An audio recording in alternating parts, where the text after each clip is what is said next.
টাইমটোলৈ স্বাগতম জনাইছো। এই মুহূৰ্তত এটা ব্ৰেকিং নিউজ লৈ আহিছো। অবৈধ বাংলাদেশী এইবাৰ সাৱধান, কাৰণ অবৈধ বাংলাদেশীক লৈ গৃহমন্ত্ৰী অমিত শ্বাহে এইবাৰ অন্তিমটো সকিয়নি প্ৰদান কৰিছে। এটাকৈ বাংলাদেশী বিচাৰি উলিওৱা হ'ব আৰু অসমৰ পৰা প্ৰতিটো বাংলাদেশীক বহিষ্কাৰ কৰা হ'ব। কোনো কাৰণত অসমৰ ভূমিত বাংলাদেশীক থাকিবলৈ দিয়া নহ'ব। লাখ লাখ একৰ ভূমি অবৈধ বাংলাদেশীয়ে অসমত দখল কৰি আছে। গতিকে সকলো ভূমি এতিয়া বেদখল মুক্ত কৰিব লাগিব, বাংলাদেশীৰ পৰা মুক্ত কৰিব লাগিব সমগ্ৰ অসম। আৰু এনেধৰণে ডিব্ৰুগড়ত আজি এই সংকল্প লৈছে দেশৰ গৃহমন্ত্ৰী অমিত শ্বাহে আৰু অবৈধ বাংলাদেশীক সকিয়নি দি ডাঙৰ মন্তব্য কৰিছে গৃহমন্ত্ৰীগৰাকীয়ে। লৈছো এই মুহূৰ্তত টাইম 8 বিগ ব্ৰেকিং। অবৈধ বাংলাদেশী সাৱধান, অবৈধ বাংলাদেশী এবাৰ নিস্তাৰ নাই। অবৈধ বাংলাদেশী এটাকৈ বহিষ্কাৰ কৰা হ'ব অসমৰ পৰা এটা বাংলাদেশী বহিষ্কাৰ বিচাৰি কৰা হ'ব বহিষ্কাৰ। আৰু দেশৰ গৃহমন্ত্ৰীৰ সকিয়নি, অবৈধ বাংলাদেশী সকিয়নি দি গৃহমন্ত্ৰী অমিত শ্বাহৰ এয়া ঘোষণা, এটা ডাঙৰ ঘোষণা কৰিছে গৃহমন্ত্ৰীগৰাকীয়ে। 1,24,000 একৰ ভূমি বাংলাদেশীৰ পৰা মুক্ত কৰাৰ দায়িত্ব বিজেপিৰ। অসমৰ ভূমিৰ পৰা অবৈধ বাংলাদেশী শেষ সকিয়নি গৃহমন্ত্ৰী অমিত শ্বাহৰ। অসমৰ দ্বিতীয় ৰাজধানী ডিব্ৰুগড়ত বাংলাদেশী বহিষ্কাৰ শপত ললে গৃহমন্ত্ৰী অমিত শ্বাহে। আৰু তেনে অৱস্থাত এই ডাঙৰ মন্তব্য কৰিছে অবৈধ বাংলাদেশী সকিয়নি প্ৰদান কৰি দেশৰ গৃহমন্ত্ৰীয়ে অন্তিমটো ঘোষণা। আমি পুনৰ জনাইছো এয়া ডাঙৰ খবৰ। আজি দেশৰ গৃহমন্ত্ৰী অমিত শ্বাহ আহিছে অসমলৈ। অসমত আজি ডিব্ৰুগড়ত উপস্থিত হোৱাৰ পিছতে বিশাল জনসভা সম্বোধন কৰিছে দেশৰ গৃহমন্ত্ৰীগৰাকীয়ে।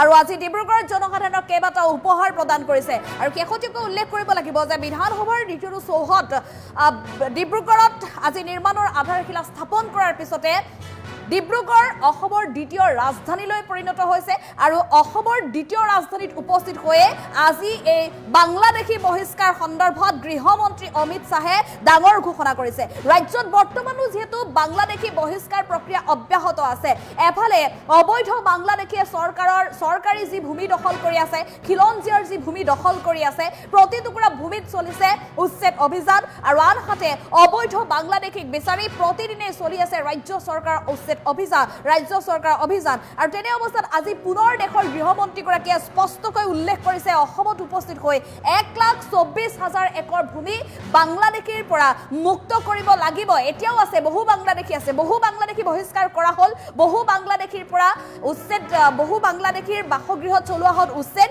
কিন্তু এতিয়াও বহু স্থানত আছে বহু বাংলাদেশী। কিন্তু এইসকল বাংলাদেশী এতিয়া সাৱধান, এটাকৈ বিচাৰি উলিওৱা হ'ব বাংলাদেশী। গৃহমন্ত্ৰী অমিত শ্বাহে যিহেতু দেশৰ প্ৰতিখন ৰাজ্যলৈকে লিখিত ৰূপত নিৰ্দেশনা প্ৰেৰণ কৰিছিল প্ৰতিখন ৰাজ্যৰ মুখ্যমন্ত্ৰীলৈ। আৰু ঠিক তেনেধৰণে অসমত এয়া গৃহমন্ত্ৰী অমিত শ্বাহৰ সেই সকিয়নি অবৈধ বাংলাদেশীলৈ। এটাও বাংলাদেশী থাকিব নোৱাৰিব অসমত। সম্পূৰ্ণৰূপে বাংলাদেশী মুক্ত অসম গঢ়িব আৰু বিজেপি চৰকাৰে ইয়াৰ দায়িত্ব ল'ব। আৰু সেই সকিয়নি অবৈধ বাংলাদেশীলৈ সেই সকিয়নি দি দেশৰ গৃহমন্ত্ৰী অমিত শ্বাহৰ এয়া ডাঙৰ মন্তব্য। আৰু এই মুহূৰ্তত পোনে আমি দেশৰ গৃহমন্ত্ৰীগৰাকীৰ মন্তব্য আছে, মন্তব্য আগবঢ়াবলৈ চেষ্টা কৰিম। आसाम में घुसपैठ होना चाहिए क्या? अरे जोर से बोलो, होना चाहिए क्या?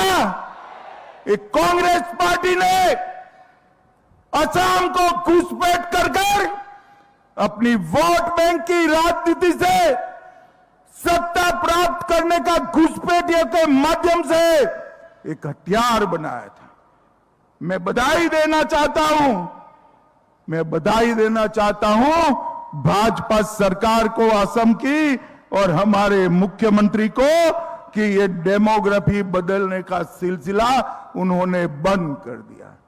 1,26,000 हेक्टेयर एकड़ भूमि बांग्लादेशी घुसपैठियों से मुक्त कराने का काम ये भारतीय जनता पार्टी की सरकार ने।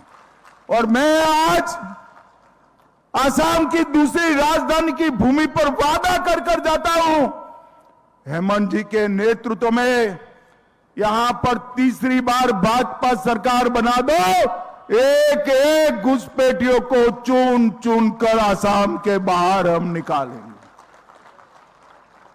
ये घुसपैठिया किसी भी तरह से असम और देश का भला नहीं कर सकते। हमारे सीमित संसाधन हैं, हमारे गरीबों का अधिकार घुसपैठिया छीनते हैं। हमारे डेमोग्राफी को बदल रहे हैं और देश की सुरक्षा के साथ भी वो लोग कॉम्प्रोमाइज करते हैं। मित्रों, एक घुसपैठिया इन्होंने श्रीमंत शंकर देव की जन्मभूमि को भी नहीं छोड़ा था और काजीरंगा के जंगलों में घुसपैठियों ने शिकार कर कर कर हमारे गैंडों को खत्म करने का काम किया है। आज आसाम की जनता को मैं अपील करने आया हूं, ये जनसांख्यिकी का जो परिवर्तन है, इसको अगर आपने रोका नहीं तो आसाम आने वाले दिनों में बहुत दिक्कत में आएगा। और जनसांख्यिकी का परिवर्तन, घुसपैठियों को रोकने का काम केवल और केवल भारतीय जनता पार्टी कर सकती है और कोई नहीं कर। भाइयों बहनों, आसाम की सरहदें घुसपैठियों के लिए खुली थी। जब से नरेंद्र मोदी जी की सरकार बनी, पहले सर्बानंद सोनोवाल और फिर हेमंत विश्व शर्मा हमारे मुख्यमंत्री बने। मोदी जी और आसाम सरकार ने मिलकर घुसपैठियों को आसाम की सरहदों में आना बंद कर दिया है। अब घुसपैठ नहीं होती है आसाम में, परंतु जो आ गए हैं उनको भी बख्शना नहीं है। चुन चुन कर बाहर निकालने का काम ये भारतीय जनता पार्टी की सरकार। आसाम में घुसपैठ होना चाहिए क्या? अरे जोर से बोलो, होना चाहिए क्या? एक कांग्रेस पार्टी ने असम को घुसपैठ कर कर अपनी वोट बैंक की राजनीति से सत्ता प्राप्त करने का घुसपैठियों के माध्यम से एक हथियार बनाया था। मैं बधाई देना चाहता हूं भाजपा सरकार को, असम की और हमारे मुख्यमंत्री को कि ये डेमोग्राफी बदलने का सिलसिला उन्होंने बंद कर दिया। 1,26,000 हेक्टेयर एकड़ भूमि बांग्लादेशी घुसपैठियों से मुक्त कराने का काम ये भारतीय जनता पार्टी की सरकार ने। और मैं आज आसाम की दूसरी राजधानी की भूमि पर वादा कर कर जाता हूं, हेमंत जी के नेतृत्व में यहां पर तीसरी बार भाजपा सरकार बना दो, एक एक घुसपैठियों को चुन चुन कर आसाम के बाहर हम निकालेंगे। ये घुसपैठिया किसी भी तरह से आसाम और देश का भला नहीं कर सकते। हमारे सीमित संसाधन हैं, हमारे गरीबों का अधिकार घुसपैठिया छीनते हैं, हमारे डेमोग्राफी को बदल रहे हैं और देश की सुरक्षा के साथ भी वो लोग कॉम्प्रोमाइज करते हैं। मित्रों, एक घुसपैठिया इन्होंने श्रीमंत शंकर देव की जन्मभूमि को भी नहीं छोड़ा था और काजीरंगा के जंगलों में घुसपैठियों ने शिकार कर कर कर हमारे गैंडों को खत्म करने का काम किया है। आज आसाम की जनता को मैं अपील करने आया हूं, ये जनसांख्यिकी का जो परिवर्तन है, इसको अगर आपने रोका नहीं तो आसाम आने वाले दिनों में बहुत दिक्कत में आएगा। और जनसांख्यिकी का परिवर्तन, घुसपैठियों को रोकने का काम केवल और केवल भारतीय जनता पार्टी कर सकती है और कोई नहीं कर। भाइयों बहनों, आसाम की सरहदें घुसपैठियों के लिए खुली थी। जब से नरेंद्र मोदी जी की सरकार बनी, पहले सर्बानंद सोनोवाल और फिर हेमंत विश्व शर्मा हमारे मुख्यमंत्री बने।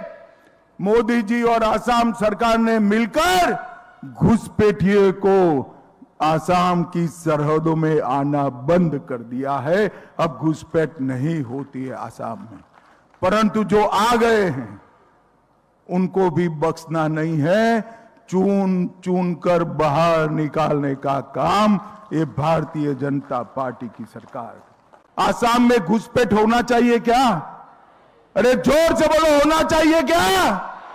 एक कांग्रेस पार्टी ने असम को घुसपैठ कर अपनी वोट बैंक की राजनीति से सत्ता प्राप्त करने का घुसपैठियों के माध्यम से एक हथियार बनाया था। मैं बधाई देना चाहता हूं भाजपा सरकार को, असम की और हमारे मुख्यमंत्री को कि ये डेमोग्राफी बदलने का सिलसिला उन्होंने बंद कर दिया। 1,26,000 हेक्टेयर एकड़ भूमि बांग्लादेशी घुसपैठियों से मुक्त कराने का काम ये भारतीय जनता पार्टी की सरकार ने। और मैं आज असम की दूसरी राजधानी की भूमि पर वादा कर जाता हूं, हेमंत जी के नेतृत्व में यहां पर तीसरी बार भाजपा सरकार बना दो, एक एक घुसपैठियों को चुन चुन कर असम के बाहर हम निकालेंगे। ये घुसपैठिया किसी भी तरह से असम और देश का भला नहीं कर सकते। हमारे सीमित संसाधन हैं, हमारे गरीबों का अधिकार घुसपैठ